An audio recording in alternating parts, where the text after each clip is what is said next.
Assalamualaikum warahmatullahi wabarakatuh. Bismillahirrahmanirrahim. Alhamdulillahirabbil alamin wassalatu wassalamu ala asyrafil anbiya'i wal mursalin sayyidina Muhammad wa ala alihi washabihi ajma'in. Subhanaka la ilma lana illa ma 'allamtana innaka antal alimul hakim. Rabbi shrah li sadri wa yassir amri wa hlul 'uqdatam min lisani yafqahu qawli. Sadaqallahu azim. Alhamdulillah, syukur kita kepada Allah Ta'ala yang limpah kurnia dapat kita solat berjemaah khususnya kuliah bulanan kita. Mudah-mudahan ilmu yang kita belajar tu dapat kita gunakan sebagai alat untuk mengabdikan diri kepada Allah SWT. Dan malam ini kita akan membincang tajuk khusus lah, dan pelajaran ilmu tauhid tu kita sambung insya-Allah pada Ramadan esok. Malam ini kita akan mencari tajuk khusus, iaitu mengenai bulan Ramadan Al-Mubarak yang akan kita dapat ataupun kita hampir hanya beberapa hari lagi, iaitu lebih kurang 23 hari lagi. Jadi dalam masa 23 hari itu kita kenalah, sebelum beramal tu kita kena mencari ilmu-ilmu yang bersangkut dengan itu. Sebab itulah kalau kita ditanya lah, Ramadan hampir dah ni, apa persiapan kita jemaahnya? Jadi kalau ditanya, maka berbagai-bagai lah jawapan. Ada mengatakan seronok lah, pasal tahun lepas tak masa, bayang 3 orang je. Tahun lepas tak buat baju raya pun, pasal nak jual raya ke mana? Berbagai-bagai jawapan. Tapi jika ditanya, jika orang tanya kita lah, apakah persiapan Ramadan itu? Persiapan Ramadan ada 3. Itu yang terpenting sekali. Ada 3 itu berjayalah seorang itu berpuasa. Kalau tak ada 3 itu tak berjaya lah dia. Yang penting persiapan yang pertama Ramadan ialah ilmu Ramadan. Itu nombor 1 sekali. Sebelum kita nak masuk Ramadan, kita kena belajar ilmu Ramadan tu. Yang kedua, amal. Dah ada ilmu, kita nak beramal dengan ilmu yang kita ada tu. Yang ketiga, iman. Iman kita tu bulan Ramadan tu gamaknya terpaksa ke atau seronok macam mana? Oh, aku puasa terpaksa juga lah puasa. Kalau tak bukan perintah, aku memang tak nak puasa contohnya. Jadi maknanya bulan Ramadan 3 benda ini memang peranan. Jadi persiapan Ramadan itu 3. Yang pertama ilmu Ramadan, yang kedua amal, yang ketiga iman. Dan dia berlazim-laziman di antara keduanya itu. Jadi sebelum kita nak menghurai lebih lanjut mengenai ilmu-ilmu sangkut Ramadan, kita akan cuba membaca beberapa dalil Quran dan hadis Nabi SAW sebagai galakan kita untuk kita beramal bulan Ramadan hanya beberapa hari lagi. Lebih kurang 22 hari 22 hari. Alhamdulillah. Jadi kita mula dengan firman Allah SWT tentang perintah wajib puasa ini. Itu sebagai disebut dalam surah Al-Baqarah ayat 183, tak silap saya. Allah SWT firman, A'udzubillahi minasyaitonirrajim. Ya ayyuhallazina amanu kutiba 'alaikumussyam kama kutiba 'alal ladzina min qablikum la'allakum tattaqun. Allah menyatakan kepada kita tentang kewajipan orang beriman tu. Ya ayyuhallazina amanu, wahai orang-orang beriman. Kutiba 'alaikumussyam, diwajibkan kata kamu berpuasa. Kama kutiba 'alal ladzina min qablikum, sebagaimana diwajibkan orang sebelum kita. Lalu puasa ni bukan umat Muhammad saja. Umat Nabi-Nabi dulu pun diwajibkan berpuasa, tapi tidak seperti umat Muhammad ni sebulan ataupun 29 hari sebulan. La'allakum tattaqun, dengan mudah-mudahan berpuasa itu kita boleh menjadi orang yang takwa. Nak tahu takwa tak takwanya, tengok lepas Ramadan. Adakah kita sanggup melaksanakan ibadah sunnah selepas itu? Kalau dilatih puasa itu melahirkan takwa, kalau 30 hari boleh puasa, takkan 6 hari tak boleh puasa. Itulah kesan 30 hari tu. 30 hari tu kesan beriman, orang yang beriman betul, dia beramal dengan ilmu betul. InsyaAllah lepas Ramadan sudah ada cerita takwa tu dari bulan Ramadan. Lepas Ramadan bagi dia 6 hari selepas bulan Ramadan itu sunat, itu bagi dia biasa saja. 30 hari boleh buat, takkan 6 hari tak boleh buat. Itu proses takwa tadi tu. Kalau berjaya dimaksud takwa tadi, insyaAllah. Pasal kita puasa bulan Ramadan ni, kita puasa pasal lama. Nak test orang takwa ni kan, maka berjayalah seorang jadi kata orang takwa. Kerana puasa seorang kan senang, orang lain makan awak tidak. Tapi kalau proses takwa sudah ada, biarlah mereka makan, biarlah mereka minum, tetapi aku tetap melaksanakan walaupun ibadat 6 hari bulan Syawal itu sunat. Itu dia. Dan juga kita ambil sedikit hadis-hadis tentang galakan-galakan supaya kita berada bulan Ramadan jadi menjadi rasa seronok dan sebagainya. Sebut kita Durratun Nasihin, Nabi SAW bersabda, "Man fariha bi dukhuli Ramadan, haramallahu jasadu 'ala niran." Barang siapa merasa gembira, fariha tu gembira, happy, seronok kata. Bi dukhuli dengan masuk, akan datang, akan masuk atau akan hampir dengan Ramadan tu. Haramallahu jasadu 'ala niran. Maka Allah Ta'ala mengharamkan jasad seseorang itu dari neraka. Baru rasa seronok kata. Hanya beberapa hari lagi menunggu Ramadan, rasa nak cepat penuh Ramadan tu. Bagi orang takwa rasa nak hampir penuh. Bila dalam diri individu tu rasa seronok, maka kita Nabi kita haramallahu jasadu 'ala niran. Maka Allah Ta'ala akan mengharamkan jasad kita di neraka. Kita rasa seronok lah kamu. Atau aku ni bulan yang aku leceh ni. Semua nak makan, payah nak minum, payah kedai kopi tutup. Dah sebelah bulan bebas, takkan sebulan tak boleh kawal ya. Jadi itu gambar Rasulullah, barang siapa rasa gembira hadirnya Ramadan, tak nak masuk Ramadan yang akan datang, rasa seronok, rasa nak beramal, rasa nak minta umur panjang. Sebab itu setengah imam baca doa lepas sembahyang ya. Allahumma barik lana fi Rajab ya. Wa Sya'ban wa balighna fi Ramadan. Ya Allah, berkatlah kami ni di bulan Rajab ni. Berkatlah kami. Di bulan Sya'ban berkat juga. Wa balighna, sampaikanlah kami atau hadirkanlah kami pada bulan Ramadan itu. Selalu kita baca. Mudah-mudahan kita pun hampir bulan Ramadan. Rasa gembira. Maka kalau ada perasaan gembira itu, maka Nabi menjamin orang itu jasadnya diharam daripada neraka. Itu baru gembira, belum beramal bulan puasa lagi. Bila berada satu Ramadan, kita berpuasa, maka Rasulullah beri gambar lagi. Man sama Ramadan imanan wa ihtisaban ghafira lahum ma taqaddam min dzambih. Ya. Barang siapa berpuasa Ramadan tu di atas iman, dia puasa kerana iman, bukan kerana paksa, bukan kerana malu. Atas iman betul, atas takut ini memang perintah Allah. Betul dia. Wa ihtisaban, dan dia mengharap-harap, mengira-ngira, di hatinya mengira-ngira dan mengharap-harap Allah Ta'ala akan membalas amalannya itu. Maka Allah Ta'ala akan mengampunkan dosa-dosa yang lalu sebelum Ramadan itu. Itulah kehebatan bulan Ramadan itu tidak ada di bulan-bulan lain. Kalau hadis yang berikutnya, satu lagi sebelum kita nak masuk persiapan Ramadan tu, iaitu Rasulullah juga bersabda, naumus sa'in ibadah. Tidur bulan puasa itu ibadat. Di luar Ramadan ni, kalau nak dapat pahala kena niat dulu. Lepas isyak apa makan, tidur masuk kelambu ya. Tentunya kelambu pun tak ada sekarang. Dulu kelambu. Niat, ya Allah, geraklah aku nak sembahyang subuh kah, ataupun nak ibadah malam, baru dapat pahala. Tapi di bulan Ramadan tidur, tak payah niat dapat pahala. Itulah kelebihan umat Muhammad SAW. Dalam bulan Ramadan ibadat berganda-ganda.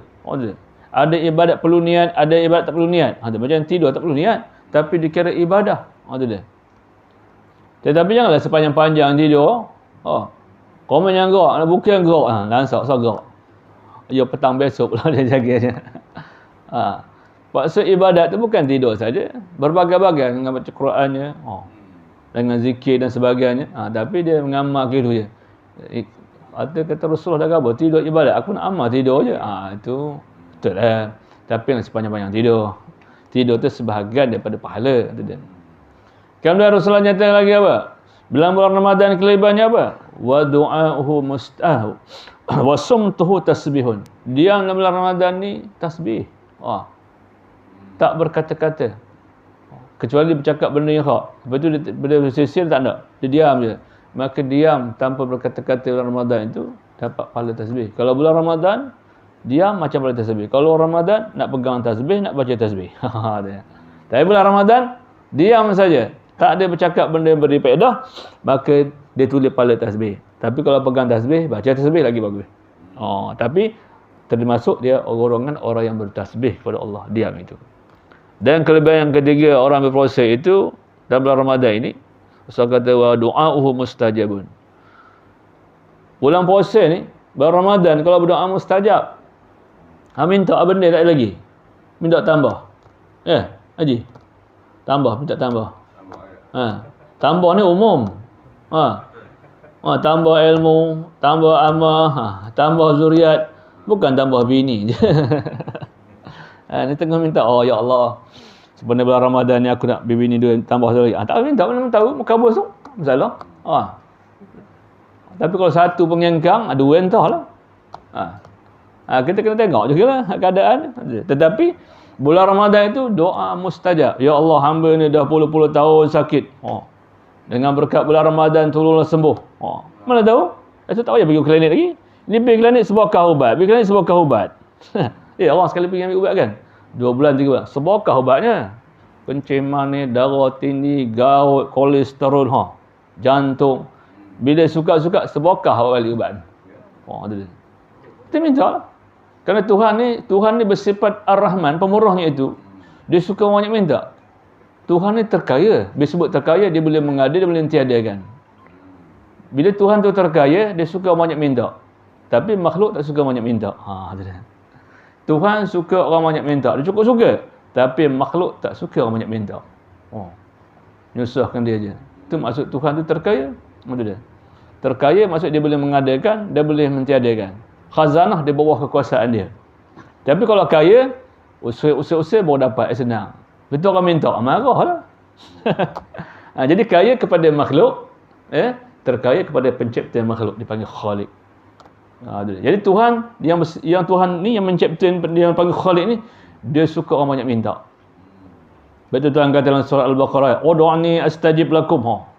Mintalah kamu kepada aku, astajib lakum, aku akan menerima. Tapi orang tak nak minta, terpulang. Dan yang terakhir sekali bulan Ramadan tu kelebihan apa? Wa amaluhu mudha'afun. Amal di bulan Ramadan ni berganda-ganda. Yang sunat jadi fardu, 1 fardu, 70 fardu. Yang tidak ada di bulan-bulan yang lain, hanya khusus di bulan Ramadan. Itu berapa intisari daripada galakan untuk kita menyambut bulan Ramadan yang mulia ini. Kemudian dia tentang contoh orang tu dah tinggal solat. Solat fardu dia tinggal 20 tahun, 20 tahun tinggal. Tapi dia buat tarawih. Yang fardu ni tak nak qada. Itu benda ni khilaf. Ada yang mengatakan orang yang banyak hutang haram sembahyang sunat. Haram sembahyang sunat. Tapi sebahagian pendapat mengata harus sembahyang sunat tapi jangan ditinggalkan qada itu. Tapi yang paling cantik kalau Ramadan ni biar je kawan kita sembahyang sunat, kita sembahyang qada je lagi cantik. Itu dia. Dan mereka sembahyang subuh, mereka sembahyang tarawih 2 rakaat, kita qada subuh 2 rakaat. Lebih hidup. Atau umpamanya mereka sembahyang tarawih 2 rakaat, kita sembahyang 4 rakaat.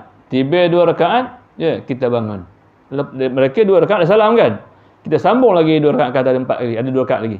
Kalau sembahyang zuhur kan? Bila imam tu takbir ihram kali kedua, terus kasa aku makmum. Jadi ke-4 rakaatnya dapat jemaah. Faham? Ada dah. Kalau kita sembahyang qada banyak, kita nak sembahyang tarawih. Sembahyang tarawih itu sunat. Qada banyak lagi kan? Jadi apa salahnya kita sembahyang qada tumpang orang sembahyang sunat tarawih?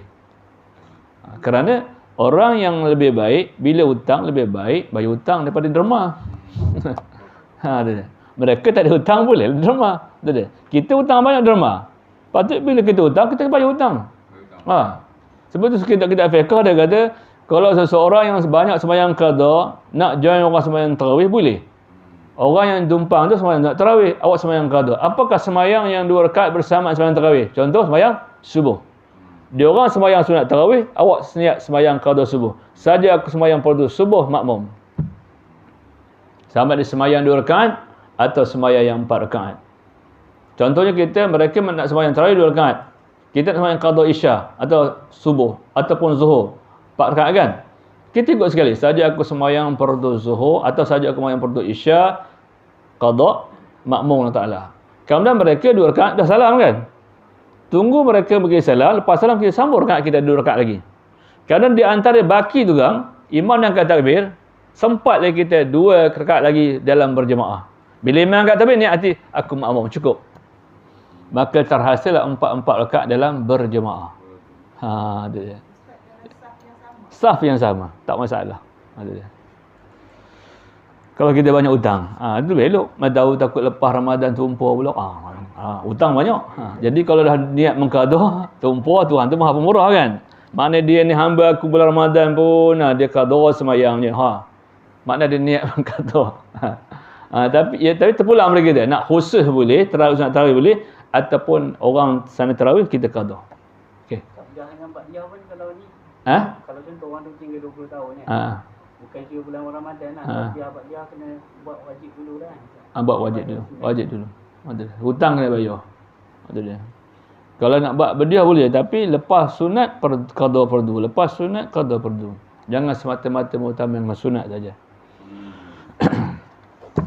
Okey, kita nak masuk ilmu yang bersangkut dengan Ramadan. Sebagaimana saya beritahu tadi, persiapan Ramadan yang pertama ialah ilmu Ramadan, yang kedua amal di bulan Ramadan, yang ketiga iman kita di bulan Ramadan. Kita cek macam mana. Jadi kita kena belajar ilmu Ramadan tu. Ilmu Ramadan tu mana dia? Termasuklah syarat sah puasanya. Syarat wajib puasanya. Lepas tu rukun-rukunnya, sunat-sunatnya, yang makruhnya, yang haram-haramnya. Itu masuk ilmu Ramadan. Kalau kita tak belajar ilmu Ramadan, kita buat saja. Bila buat saja, itu yang gambar Nabi sallallahu alaihi wasallam. Nabi kata apa? Kamin shaimin, betapa ramai orang yang berpuasa, laisa lahu min siyamihi, hanya dapat di puasanya itu apa? Ilal ju' wal atash. Dapat lapar dah, rugilah kita. Orang lain dapat puasa lepas hutang, dapat pahala. Yang kita puasa hanya dapat lapar dahaga aja. Dapat berbuka tapi tak lepas hutang. Pasal ilmu Ramadan tak ada. Itu dia.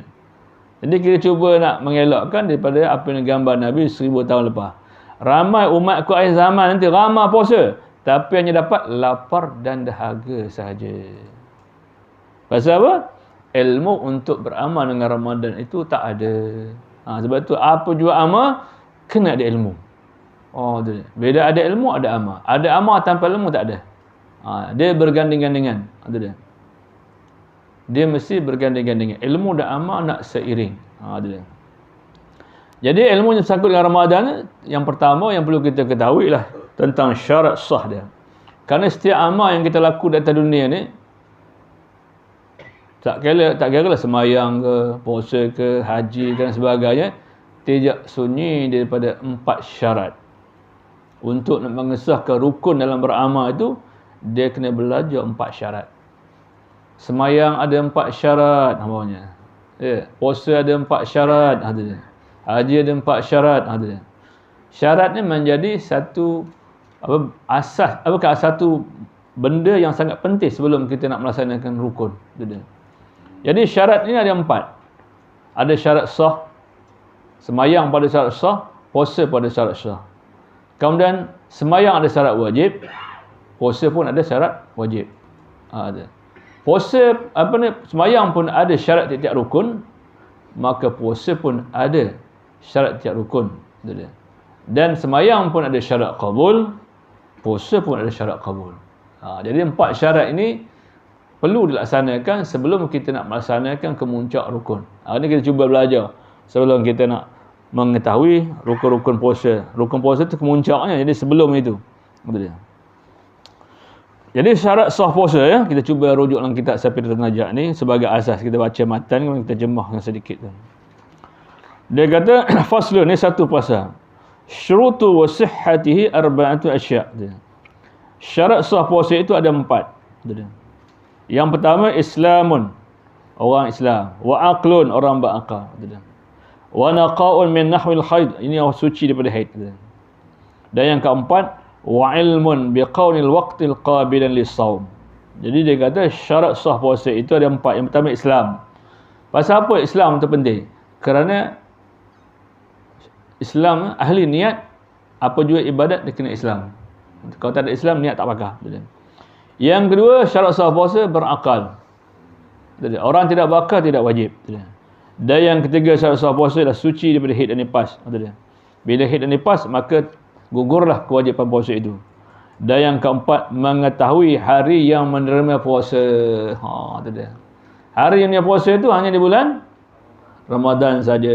Tak boleh di bulan luar Ramadan. Awak bulan Ramadan ni awak banyak awak cadang nak buat ganti bulan Ramadan ni ke bulan Syawal. Ada tak? Tak pakar.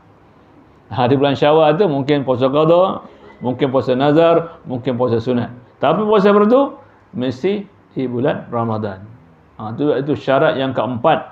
Syarat sah puasa ialah menerima hari yang menerima puasa.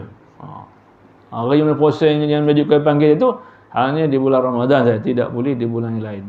Bulan lain tu mungkin qada, mungkin nazar, mungkin sunat. Tapi hari yang menerima puasa hanya di bulan Ramadan saja. Itu merupakan syarat sah. Kita cuba tengok keterangan sikit, syarah ni sikit. Syarat sah puasa yang empat. Yang pertama Islam. Orang yang bukan Islam tidak sah puasanya. Pasal apa? Syarat ahli niat mesti Islam. Yang kedua, syarat sah puasa itu dia kata tadi ialah orang yang berakal. Orang yang berakal. Kalau tidak ada akal maka tidak wajib. Dan yang ketiga suci berhaid dan nifas bagi perempuan. Dan yang terakhir, yang keempatnya ialah hari yang menerima puasa. Hari yang menerima puasa itu hanya bulan Ramadan. Dia kena mengetahui hari yang menerima ibadat puasa yang wajib itu mesti di bulan Ramadan. Dia tidak boleh di bulan-bulan yang lain. Kalau kita tengok syarat wajibnya pula.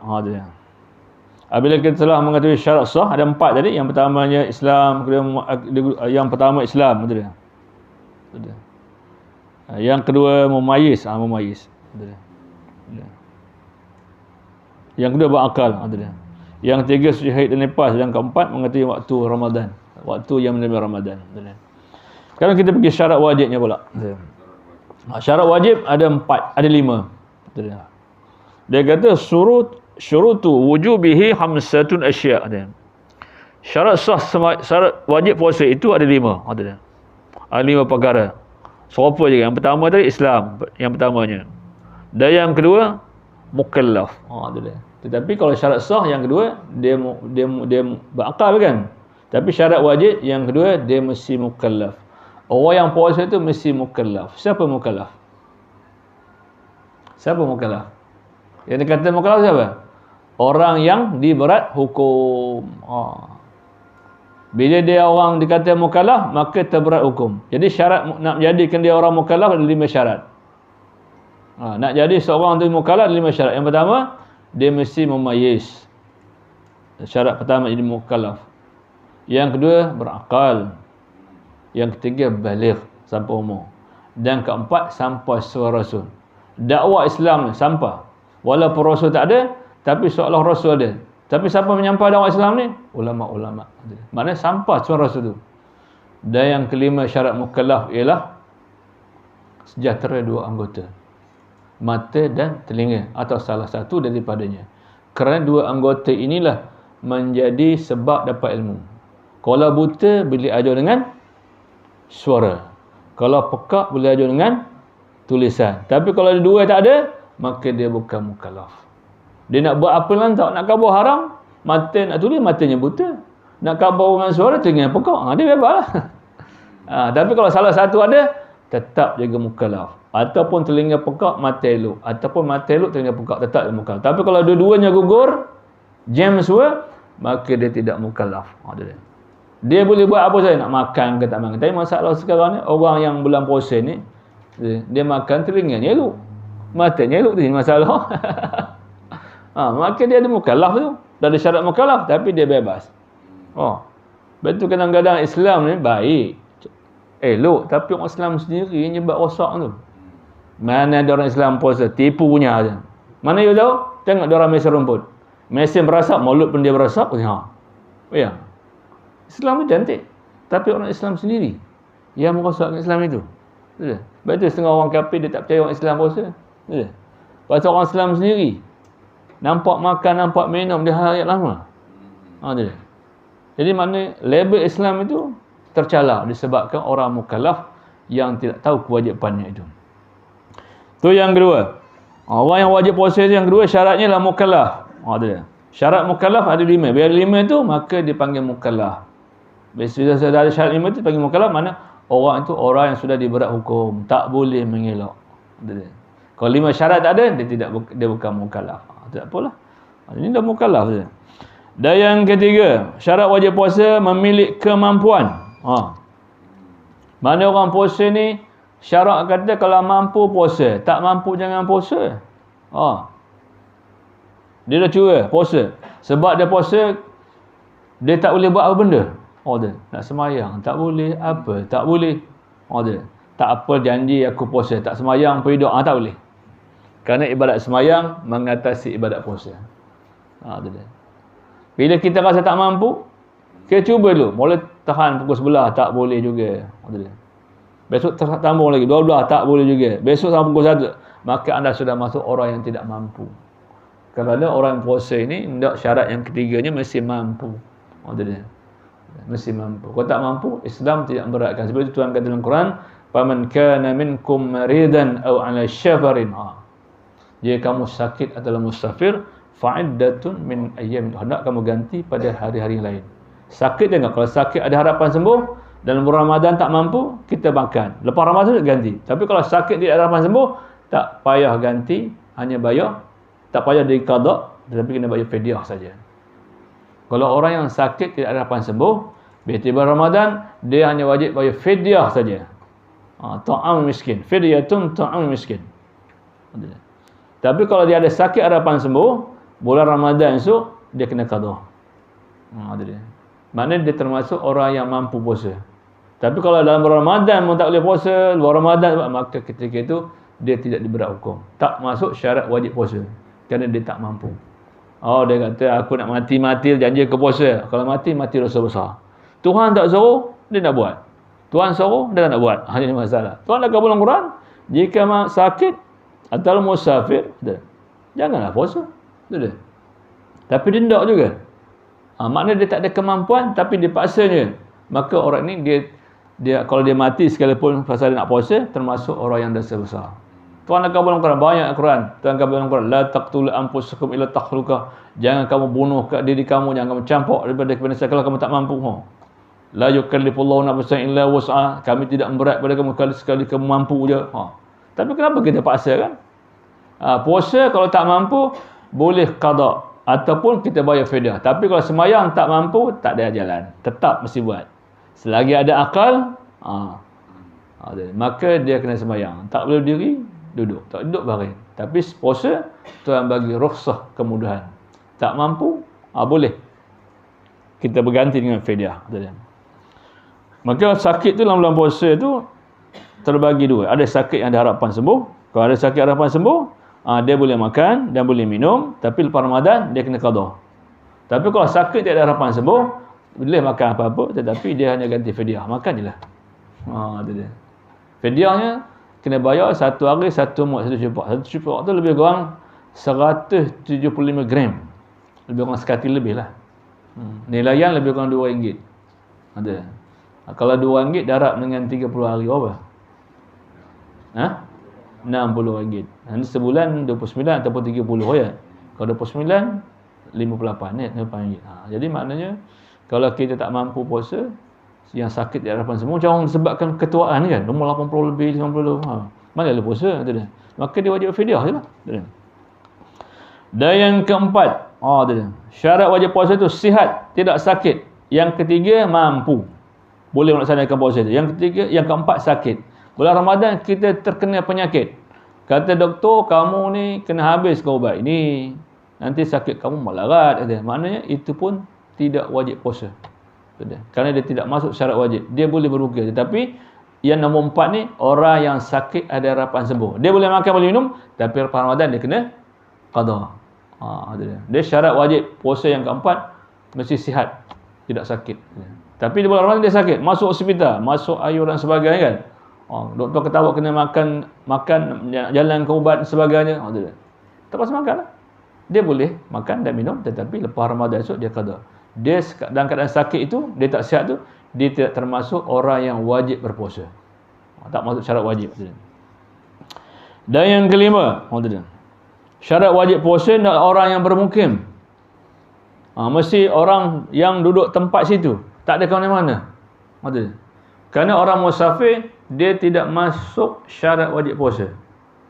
Yang syarat wajib puasa ni orang yang bermukim, orang yang duduk kawasan itu, tak ada ke mana-mana. Memang sudah menjadi orang tempatan, tak ada ke mana. Maka jika duduk kawasan tak ada ke mana, maka terkenalah syarat wajib. Tapi kalau dia musafir, maka gugurlah syarat wajib itu. Macam kita nak pergi Kuala Lumpur. Orang musafir tak masuk syarat wajib puasa. Dia boleh makan di mana-mana kawasan Indah. Macam nak ke Lubor, perjalanan jauh. Dia boleh letak 4-5 buku celabit zit tu kan. Tiba dekat Berang sebuku, lantak. Dia tak masuk syarat wajib. Depan lagi sebuku, sampailah ke mana-mana. Betul. Pasal dia orang musafir. Orang musafir ni tidak masuk syarat wajib puasa. Betul.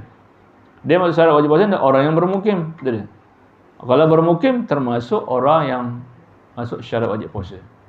Tapi yang diharuskan berbukit itu yang musafir hendaklah perjalanannya 2 marhalah. Yang boleh makan tadi. Kalau sedikit kipoh tak payahlah. Apa buat dia mau letak roti tak alwang tinggal dekat Taman Meru, ngonyaplah katanya. Tak boleh. Dia nak musafir yang perjalanan 2 marhalah, lebih kurang 90 km. Bila perjalanan 90 km, boleh kita letak dalam beg kain tu, ada beg kecil kan, ada zip kecil kan. Sini 2 buku, sini 2 buku. Rasa lapar makan. Ada. Syarat membenarkan. Orang musafir, orang sakit dibenarkan tidak berpuasa. Itu macam mudahnya Islam. Berarti Islam ad-din yusrun, agama ni mudah. Cuma kita bermudah-mudah sangat. Mudah tu langsung mudah sangat. Sampai tak puasa. Semayang tu mudah, langsung dia mudah langsung. Tuhan dah bagi mudah tapi nak dipermudah lagi, langsung tak semayang langsung. Ini manusia tak guna betul. Tu syarat yang kelima. Kemudian kita masuk pula ke muncak dia. Setelah kita belajar syarat sah dan syarat wajib, baru kita nak pergi ke muncak ni, rukunnya. Kalau cerita yang banyak ilmu saya cuba pendekkan masa je. Saya cuba laju-laju kan. Pasal 8.40 nak berhenti kan? Boleh ke lebih sikit? 8.45 ke? Tapi saya cubalah potong-potong sikit supaya kalau cerita satu sebiji-sebiji lambat lah. Kita ambil ke muncak dah. Setelah kita mengerti syarat sah dan syarat wajib, baru pergi ke muncaknya. Ini rukun puasa. Rukun puasa berapa tuan-tuan dan puan-puan? Dekat nak puasa tengah rukun, tahu macam mana nak puasa ni? Mana lupa. Dekat ni. Lagi 22 hari. Rukun puasa dia kawan. Bantar je. Salah saya kan mak watan ni pun. Lupa mak watan.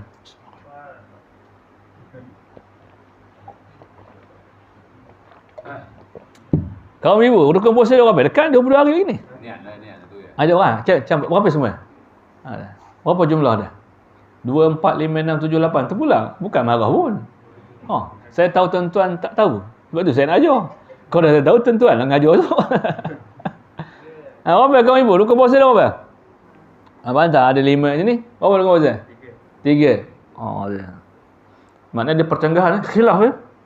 Seorang kata 5, seorang kata 3. Jadi kita nak pecahkan khilaf tu. Perbalahan itu. Atau persian tu. Menjadi satu jalan. Rukun puasa paling banyak 3. Paling sikit berapa? Paling banyak 3. Paling sikit 2. Nak jawab 3 boleh. Jawab 2 boleh.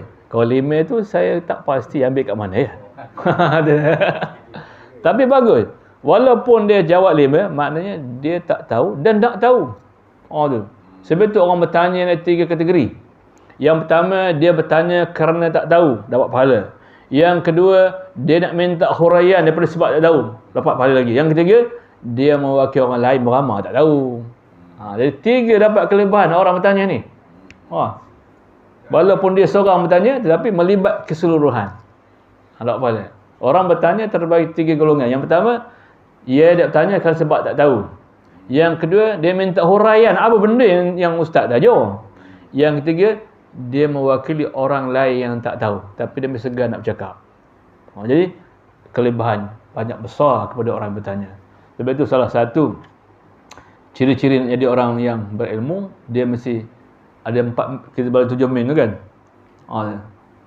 Main pertama nak apa? Muhafazah ya.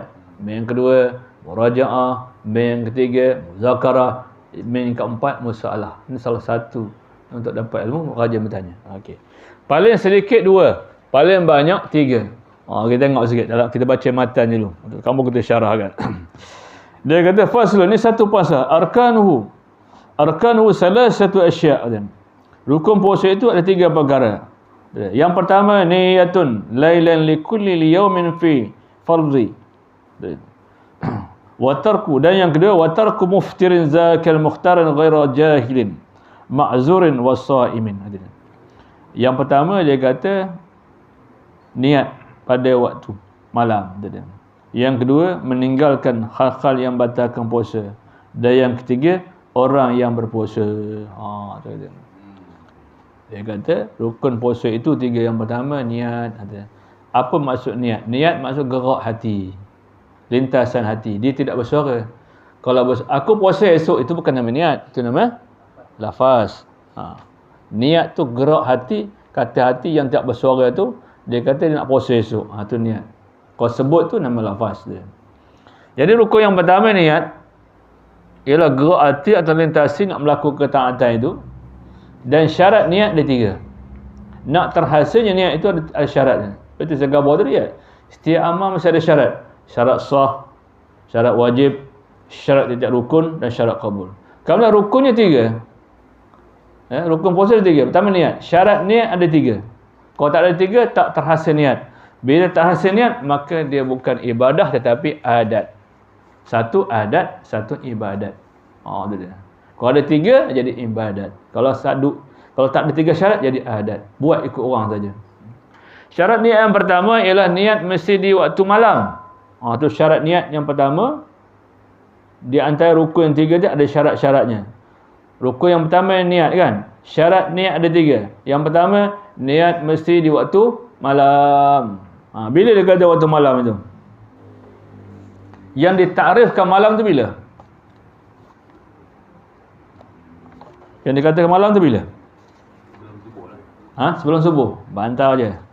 Kita kupas. Takrif malam ialah terbenamnya matahari, masuk waktu maghrib, sudah dia kira waktu malam.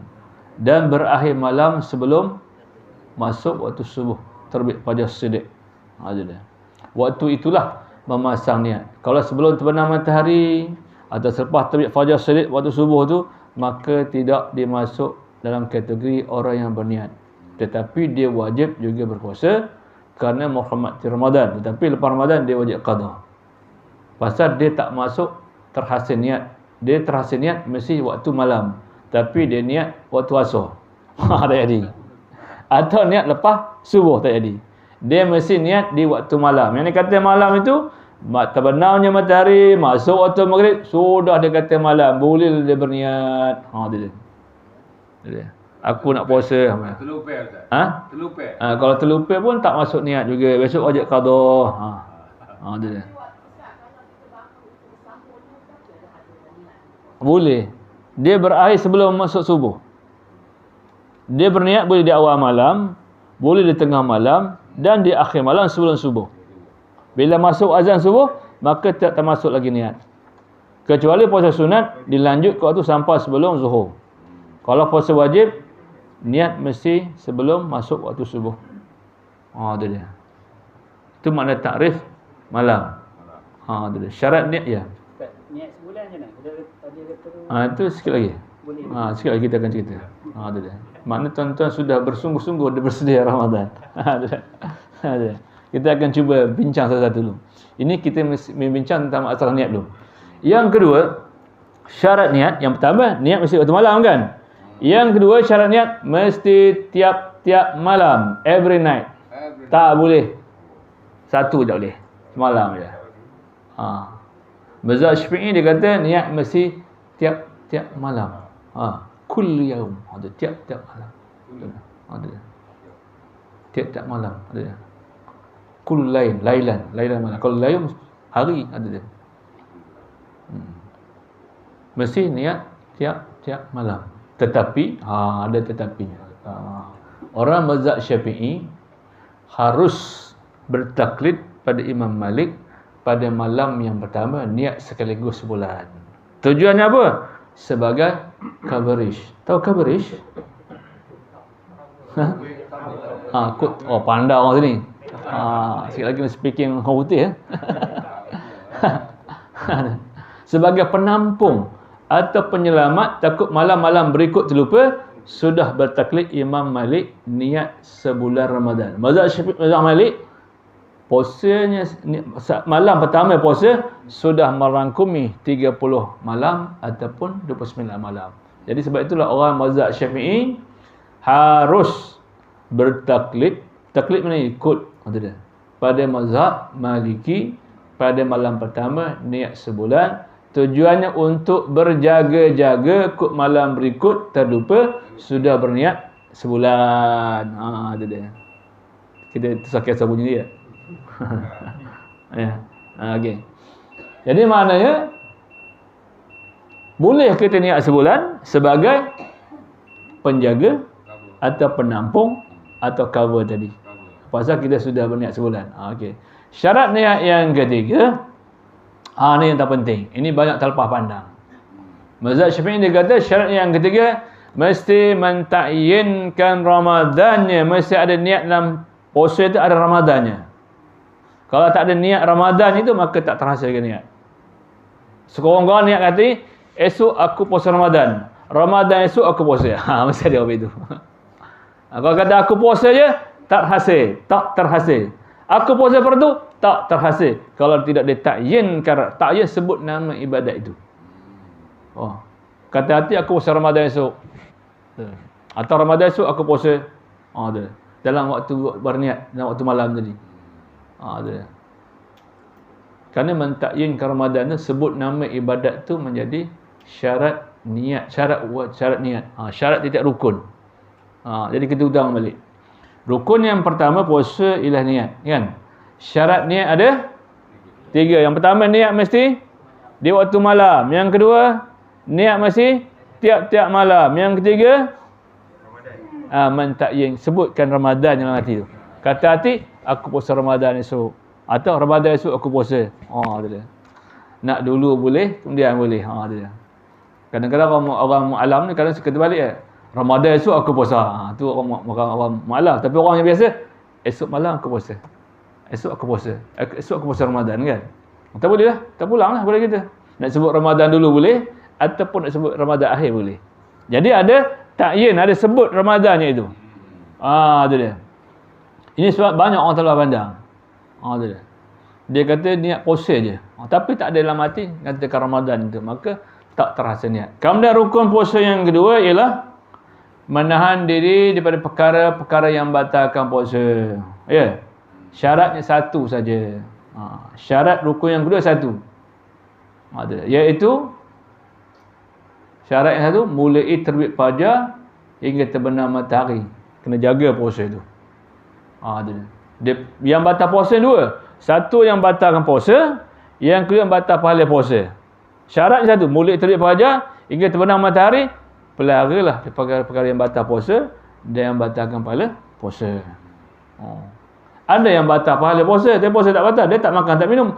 Tapi hilang pahala puasa itu apabila ia bercakap yang sia-sia, atau buat perkara yang makruh, atau buat perkara yang haram. Puasa tak batal, tapi hilang pahala puasa. Contohnya dia tak makan, tak minum, tapi berbuka benda yang haram. Contohnya dia petang beraya kebun orang, tak ambil wajarin, mencuri kan haram. Ya. Lainlah minta. Ini kalau sambannya belimbing buluh kena jerin. Tak nampak orang belakang katanya. Itu termasuklah perkara yang menghilang. Puasa dah jaga tapi berbuka dengan benda yang haram. Puasa tak batal tapi hilang pahala puasa itu. Jadi maknanya rukun yang kedua memelihara daripada perkara yang batal puasa, syaratnya satu, iaitu masa bila kita nak memelihara itu, daripada terbit fajar hingga terbenam matahari. Kena jagalah perkara yang batal puasa dan juga perkara yang batal pahala puasa. Okey. Dan yang ketiga rukun puasa ialah orang yang berpuasa.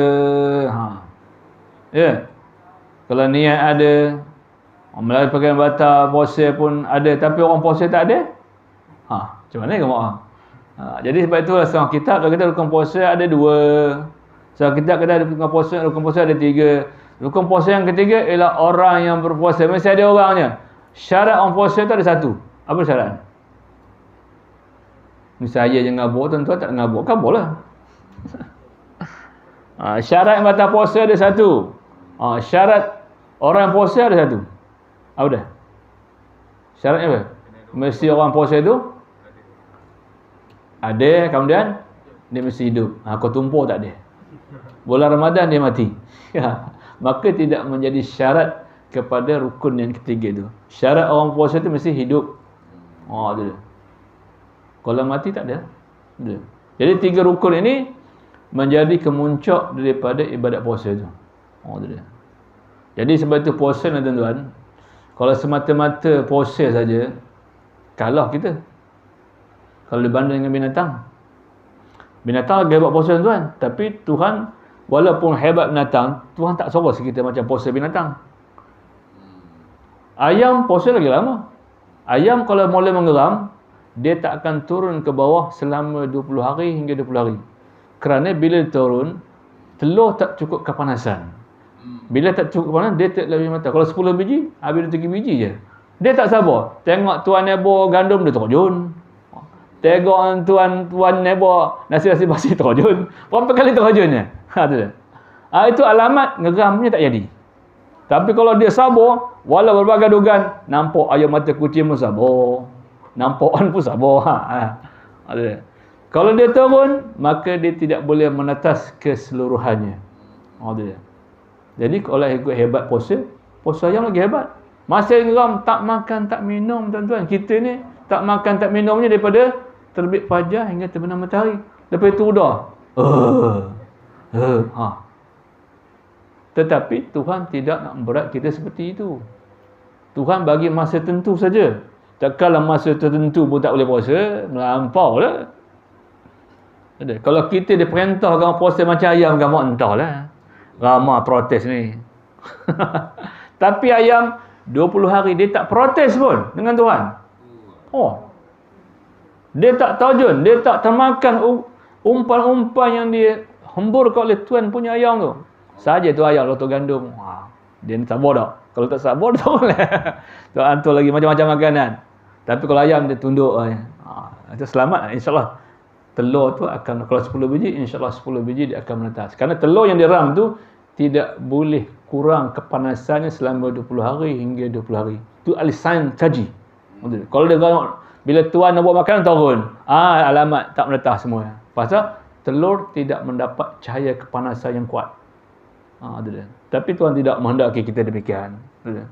Pasal Tuhan tahu manusia ni bukan seperti binatang. Dia ada keperluan-keperluan. Sebab itu nikmat dunia ni ada 4 kan. Betul tak nikmat dunia ni 4? Sebab itu kita 4 pula mencari duit. Dah 4 lah. Ini sebagai penutup. Nikmat dunia ada 4. Yang pertama ialah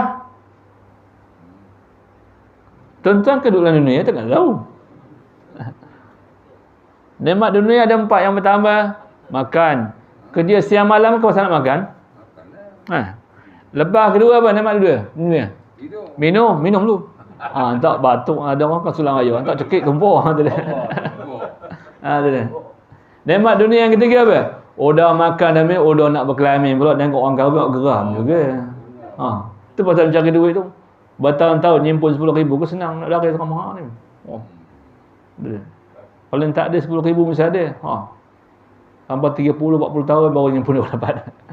Nikmat yang kedua, yang keempat apa? Tidur. Dah makan, dah minum, dah berkelamin, moleklah mata, ngantuk. Jadi Tuhan nak ambil sedikit di bulan Ramadan tu, 4 benda ni. Kamu sabar tak? Kamu sanggup dan mematuhi. Kalau 4 benda yang kamu ambil sekejap kamu sanggup, memang kamu orang bertakwa. Sebab tu Tuhan kata, la'allakum tattaqun. Mudah-mudahan kamu takwa bila kamu dapat kontrol 4 macam tadi. Itu sebagai penutupnya.